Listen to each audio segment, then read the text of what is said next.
Hi friends, credit score లేకపోతే పెళ్ళి అవ్వదని తెలుసు కానీ జాబ్ కూడా రాదని 2 days బ్యాక్ న్యూస్లో చదివాను ఫ్రెండ్స్.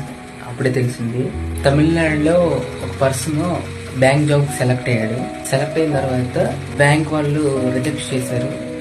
ఎందుకు రిజెక్ట్ చేశారంటే ఈ అబ్బాయి క్రెడిట్ స్కోర్ సరిగ్గా లేదు అండ్ అన్పెయిడ్ లోన్స్ కూడా చాలా ఉన్నాయి, అందుకనే రిజెక్ట్ చేశారనమాట.